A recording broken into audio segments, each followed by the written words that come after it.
Greetings to the great students here in the Luke-Acts class at Southeastern University. This is your instructor, Dr. Larry Asplund, coming to you at the midpoint of our class. Of course, you are very well familiar with the fact that an 8-week intensive comes and goes rather quickly. But, you know, if we keep up with the weekly pace, it's not too bad. So I wanted to be able to stop by this evening and welcome you to Module 5 here in our fall online section of this great course.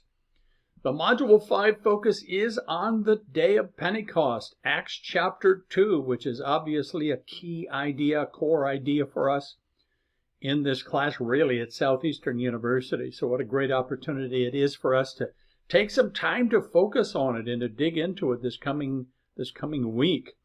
So the Module 5 learning objectives, real quickly as a review. First of all, to demonstrate knowledge of the day of Pentecost in Acts 2.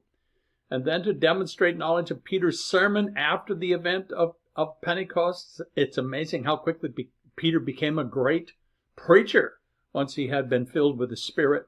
To demonstrate knowledge of the role of the Spirit in Luke-Acts, which we have explored already to a degree. And then to discuss notes or annotations of recurring themes that include the role of the Spirit, Spirit experiences, communal discernment, the role of those who are on the margins in the first century. That, of course, is a reference to your journal assignment for the week. So our Module 5 resources, first of all, we're asking you to read the book of Acts, if at all possible, in one setting. And as you did for the Gospel of Luke, it will also be a tremendous kind of an overview for you as you read.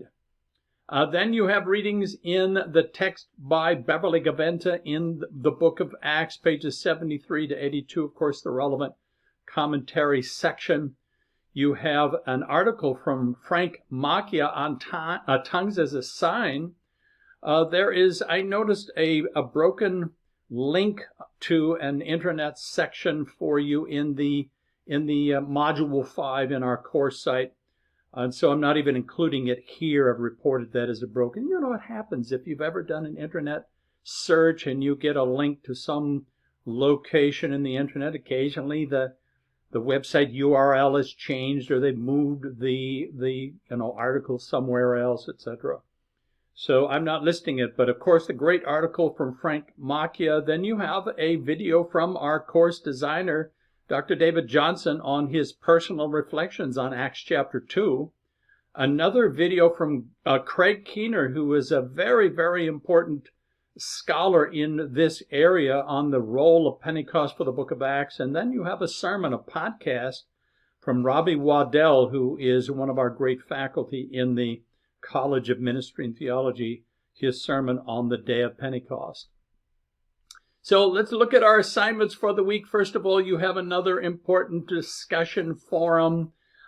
Here is our discussion prompt this week. As you read through Acts, make notes or annotations of recurring themes that include the role of the Spirit, Spirit experiences, communal discernment, the role of those who were on the margins in first century, which would have included those who were sick, the poor, children, and women. As you know by now, common themes in Luke and Acts. And then make a note of any passage that you do not understand, that makes you uncomfortable, or any text with which you do not agree. On the positive side, if you want to post a note on something that stood out in your mind as important, and not just maybe something that was, confusing to you, but something you found to be essential and important, then feel free to post that as well this coming week. And I'm looking forward to sharing that experience with you. And then, of course, we have a couple of our regular assignments. You have the reading log and the journal assignment, which, as always, is a 300-plus word summary and your personal interaction with this week's assigned readings in the commentary on Acts by Gaventa. And then you have the thematic threads again. So after reading the assigned reading in the book of Acts, which, this week is the entire week, or at least chapter 2 for sure, use the 2 discussion threads to post a sentence or 2 about your observations. So you have a chance to reflect on, to engage with the textbook assignment, but you also have just a brief assignment to engage with the assigned readings in the scripture. And of course, as you'll recall, those two threads are pneumatology and pneumatic experiences, and women and characters on the margins in the first century. You will do well if you post a sentence or two in each one. Then you have a unique assignment this week called thematic presentation. Here you will choose one theme that stood out in your mind as you have read Luke and Acts. So anywhere in the assigned scripture readings for the class, if there is one theme that stood out, especially in your mind, what might it be? And then you're going to design a presentation as if you're preparing to teach that theme at a church, maybe a Bible study, a Sunday school class, a youth group meeting. And who knows, you may get a chance to do that very thing. So for our class, for this assignment, you will develop a multimedia or a PowerPoint presentation that is a total of around 5 minutes, including audio narration. Now, you can do audio and video if you wish, but for sure, at least audio. If you're using PowerPoint, 7 to 10 slides, and on those slides, cite and quote scripture in a chronological and narrative fashion. So you're kind of leading your class, your audience through a development of the theme in scripture.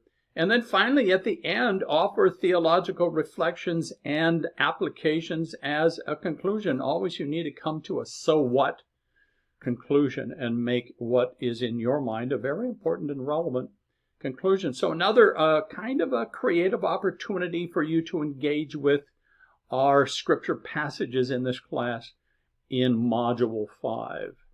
The day of Pentecost is a key idea. It really was the birthday of the church.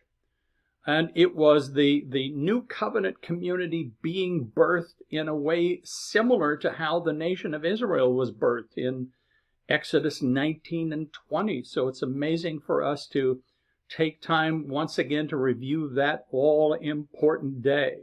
So it doesn't matter what our own Christian church tradition might be. This is the beginning for us. And so it's good for us to take some time to pause, to reflect, to dig into it, and to consider the importance of that great day. So it's going to be another important week once again.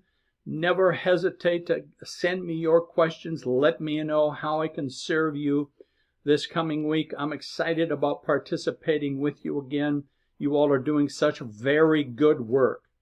And so you will be in my prayers. And as I know you're in each other's prayers, I received an email from one of our good students who said he had just been diagnosed positive for COVID-19. It's just a difficult time. So we're trusting in the Lord for grace, protection, wisdom, but also we're here to encourage and support and lift up each other along the way too. So it's going to be another great week. God bless you, everybody. Just have a great Module 5.